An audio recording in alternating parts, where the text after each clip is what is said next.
Hello and welcome to CATSweek. I'm Annalise Poorman. Monroe County Health Administrator Penny Caudill said last week saw a daily increase of positive COVID-19 cases. She spoke during the October 30th COVID-19 press conference. This week, we have seen some daily increase in positive cases in numbers higher than we have seen. We've seen 50, 60 cases a day. Now, those days, we have also had large number of tests done. So while the positivity rate may look smaller, those are still cases that indicate the virus is circulating in our community at a level that we really don't want it to be circulating at. When we look at our cases per 100,000, they are higher than we want them to be. They're over 100, and we want them like under 10 is what we really want. Caudill mentioned travel across county lines could increase the virus spread. Deputy Director of Emergency Management, Kate Petroline, reported Red Cross blood drive donation spot availabilities through March of 2021. Monroe County government, in partnership with the Red Cross and the Monroe Convention Center, has decided to offer one drive a month that will be in the evening, and we can foresee that through March of 2021. Sounds crazy to say 2021, but it's coming soon. But for November, the evening date would be November 19th from 2 p.m. to 7 p.m. And then the day date is actually a few days earlier on November 9th from 10 a.m. to 3 p.m. You can reserve a slot by going onto redcross.org's website, and you can click on a time and a date of which you would like to give blood, or you can find more details on our website at co.monroe.in.us. Indiana University Assistant Vice President for Strategic Partnerships, Kirk White, said students responsible for holding unsafe football game celebrations will be held accountable. He mentioned high-risk transmission at some gatherings. 4 of the parties or large gatherings that were reported to Indiana University Police violated our policies, and we will identify those who are responsible for organizing them, and they will go through the university disciplinary process. Some people have described these large events as a kind of coronavirus crockpot, where things slowly cook and then we see the results later. So we'll be watching the mitigation testing results really from yesterday, today, and early next week, which would be about the 5 to 6 day average time after infection that you would start to show symptoms. And if we see upticks, we'll know exactly what kind of impact these impromptu celebrations cause. Caudill said family and close contacts are at greatest risk of transmission. White said both departure and return COVID-19 testing will be available for students leaving in November and arriving next semester. The Bloomington Redevelopment Commission discussed a design contract for First Street reconstruction. Interim Transportation and Traffic Engineer Neil Copper spoke during their November 2nd meeting. This is in coordination with the hospital redevelopment. The primary focus of the project is reconstructing first between Fairview and College, but during our initial assessment, we know that that reconstruction may stretch further west, potentially as far as Walker Street. Beyond the roadway itself needing work, including replacing a traffic signal, addressing old pavement, addressing a lack of sidewalks in some areas. A big piece of this project is actually what's underground with utility repairs and upgrades that are necessary to serve the future development of the hospital site itself. So we know that some of the stormwater, sanitary sewer, water, some of those things aren't adequate today to serve what we, with the hospital plan you're looking at in the future. Copper said $2.9 million was federally funded for the project. He said renovations would complement any final hospital site design. There's no current proposals to make dramatic changes to like the location of First Street or anything like that. The biggest changes we're expecting is planning for future intersections for the north-south streets. There are options to look at adding more of a street grid in the area. So we'll be coordinating closely for where those intersections would be and making sure we'll work for that. But yes, we do think it will account for any of the options on the table. Commission member Eric Sandweiss questioned the timeline for street construction before hospital site development. Copper explained the provided federal funding must be used within the proposed timeline.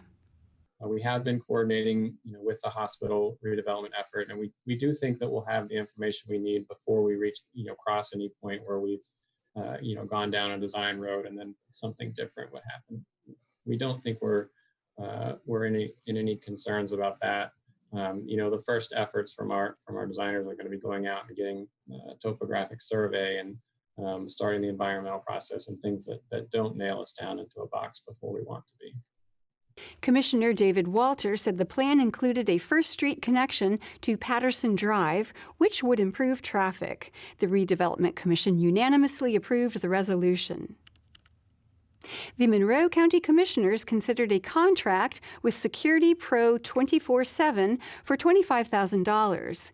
County Health Administrator Penny Cottle spoke about the purpose of the contract during their November 4th meeting. One of the things that we have heard from some of our local businesses, retail food establishments, is the difficulty in maintaining full compliance with the health regulations. And we've been trying to work with them and understand what some of those challenges are. And this proposal is really intended to allow adding some compliance officers to the health, under the health department, so that they can act on our behalf. And their focus initially will be kind of that late night, those late night hours, but could be whenever we need them.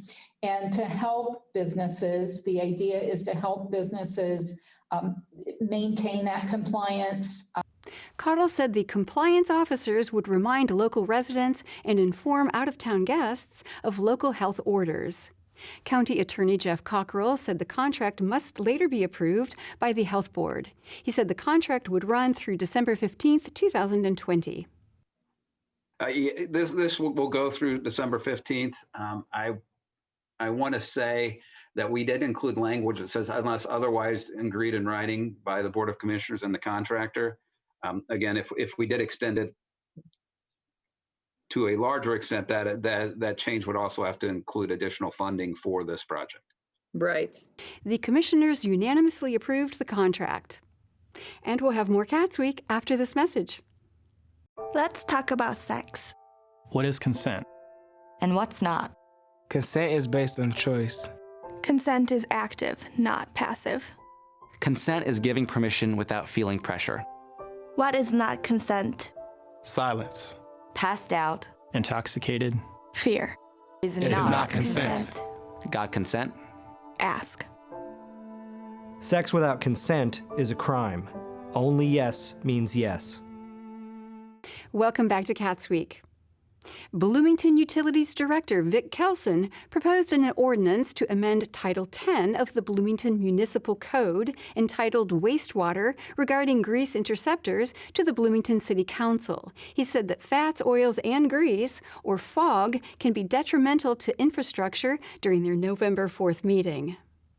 Fats, oils, and grease are bad news in sanitary sewers. Those materials can accumulate inside sewer mains that can lead to those sewers being plugged.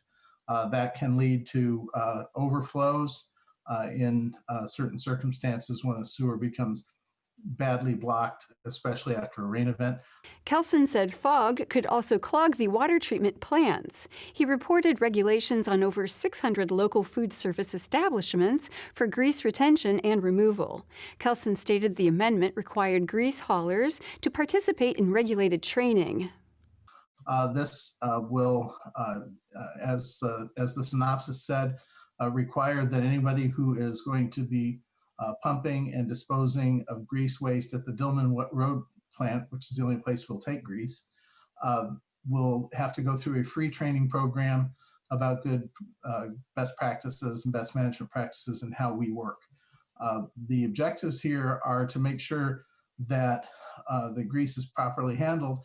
It also allows our regulated community to understand that we've taken steps to make sure that they'll get the same service regardless of which hauler they call. Kelson also mentioned the option for food service establishments to use a cheaper and longer-lasting plastic grease interceptor as opposed to concrete. Assistant Director of Environmental Programs, James Hall, reported 11 sites currently use this plastic interceptor. Council members unanimously approved the ordinance. Also during the meeting, council members deliberated an ordinance to amend Title 15 of the Municipal Code. City Clerk Nicole Bolden read the changes. The ordinance makes the following changes. It adds stop intersections to South Addison Lane at West Countryside Lane and at South Delia Star Drive to South Delia Star Drive at West Countryside Lane, and at West Sunstone Drive to West Eventide Drive at South Addison Lane, and at South Delilah Star Drive to South Flat Rock Road at South Addison Lane, and to West Sunstone Drive at South Adams Street. It adds a new pedestrian hybrid beacon signal at the crossing of South Walnut Street and the Beeline Trail. It adds a new no parking zone on West Pinewood Drive from South Walnut Street to South Pinewood Lane on both sides of the street. It deletes several loading zones from the municipal code that are no longer in existence and corrects the time restrictions for a loading zone on West 4th Street. It deletes the current residential neighborhood zone 8, as that zone was absorbed by other zones by a previous ordinance. It clarifies that the Parking Services Division has the authority to begin the neighborhood parking permit sales process for the upcoming year at any time. Long-range planner Amir Farshi presented an amendment that allowed all addresses within street boundaries of Neighborhood Zone 6 to qualify for a parking permit. Councilmember Stephen Volin said the amendment countered past gerrymandering. It was born out of a concern that several members of the public have who own houses on 17th Street, which are notionally in the Garden Hill parking zone, but were legally gerrymandered out of it simply because they didn't have an address that was not on 17th Street. It's kind of hard to explain, but they're obviously in Garden Hill. They're on the south side of 17th Street, but their houses were excluded.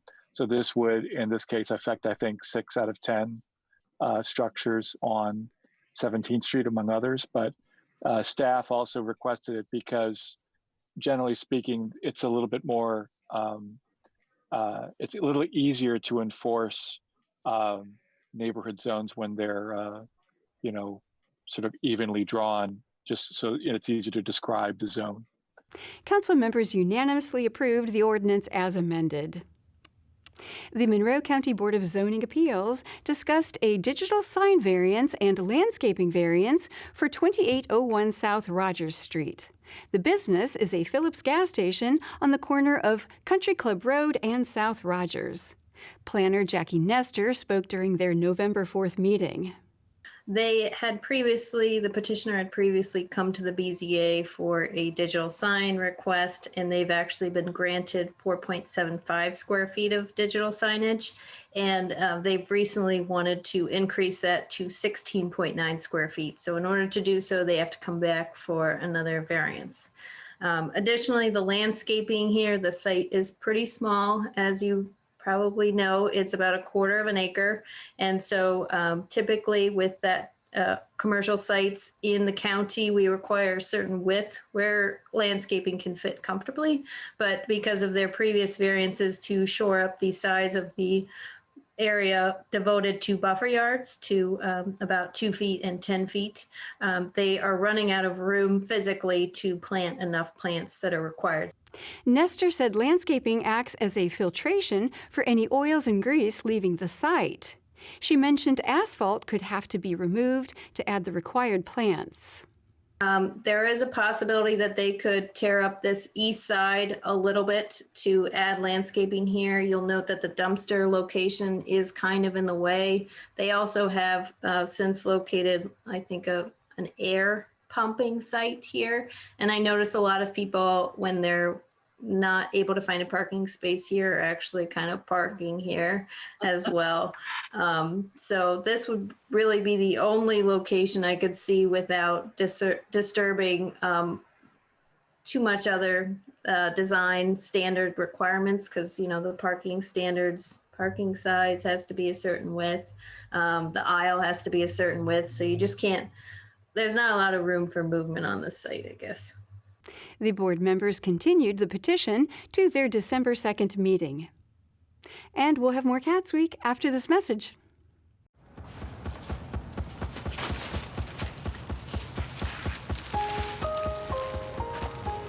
I'm at risk of thinking there's just no point in trying.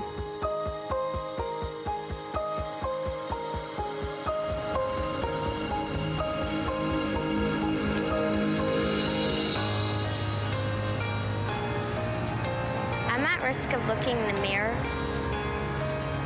and hating what I see.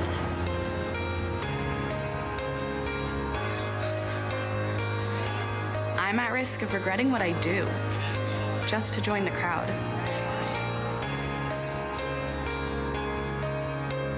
I'm at risk of being told not to tell.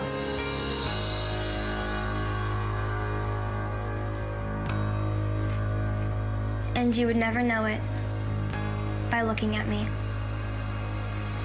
But with Girls Inc. in my corner, there for me every day, believing in me, showing me what's possible, I can be strong enough to respect myself and my body. To say I can rather than I can't. To say no with no apology. To be a leader. To finish school. To own my future. To break the cycle.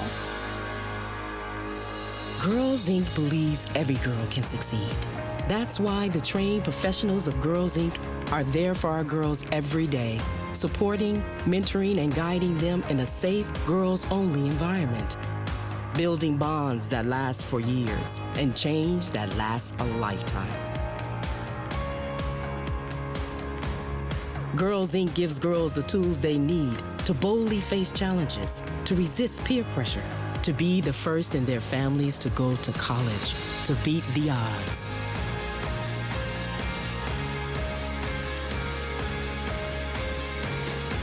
With Girls Inc. in her corner, every girl can be healthy, confident, and resilient. She'll do more than dream about her potential. She'll reach it.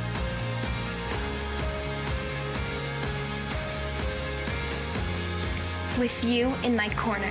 With you in my corner, I will not be another statistic. I will fight for myself. For my future. With you in my corner, I will win. Fuel her fire and she will change the world. Girls Inc. Inspiring all girls to be strong, smart, and bold.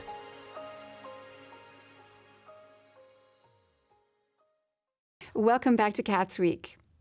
During the November 5th meeting of the County Board of Health, Monroe County Health Administrator Penny Caudill presented a contract to hire compliance officers. She recounted multiple business reports of difficulty enforcing COVID-related mandates. Do we need compliance officers late at night, like on the weekends at the busiest times during some of these bars to assist the facilities, the establishments in following up on those complaints or just making sure that people are being compliant? So the commissioners have offered to kind of do a trial, if you will, of some compliance officers, hiring a security team to go in on behalf of the health department, is essentially on our behalf, to assist the facilities, the retail food establishments, sorry about that, and help them with people who are standing and not staying seated, who are not complying with the mask regulations. Cottle said the contract would run through mid-December. She said the contract would include 4 to 6 officers working Thursday through Sunday from about 9 p.m. to 3 a.m. County Attorney Margie Rice said following rules should not have to cost money. To those people who would object about this public money being spent, I would say it wouldn't be necessary if people would follow the rules. If people would comply with the regulations that are in place, it wouldn't be necessary to spend this money. But we do end up spending time and money trying to get people to follow rules and regulations when they're not inclined to do so. And that's only made harder when people drink alcohol. Cottle mentioned the officers would serve on behalf of the health department. Board members unanimously approved the contract. The Ellettsville Plan Commission approved the development of storage units at 5050 West State Road 46. Planning Director Kevin Talati said the building would contain about 39,000 square feet of storage. He spoke during their November 5th meeting. The facility itself will be accessed off of Seasons Drive, which is eventually going to be the public road between Autumn Ridge and 46. So they'll turn off of 46 to the north, and then which is Seasons Drive, and then into the storage facility. So it will not be accessed straight off of 46. Senior project engineer Rick Kopic said the Seasons Drive face of the building would not have full plant coverage due to conceivable future expansion. Petitioner Jeffrey Fanyo said fencing would surround the building. On the south and the west side, we're showing a wrought iron fence. You'll see it on your building elevations that were provided by the architect. And then along the east and north side of the storage area, there'll be a chain link fence. And the neighbor to the east of the site asked us to place that fence along the retaining wall, because there used to be a property line fence, and it's no longer there. And this would keep people from potentially falling off that wall. And in the same time, she asked to have some erosion that's been going on behind that wall taken care of, and that's also on our plans and noted if you look at the grading sheet. Fanyo said developers would fight the erosion by creating an increase in slope grade and planting pine trees. He said the building would include both interior climate-controlled storage and exterior access storage. Talati said all of the technical review committee concerns were addressed. And that is all for Cats Week. Thank you for joining us. For Cats and WFHB, I'm Annalise Poorman.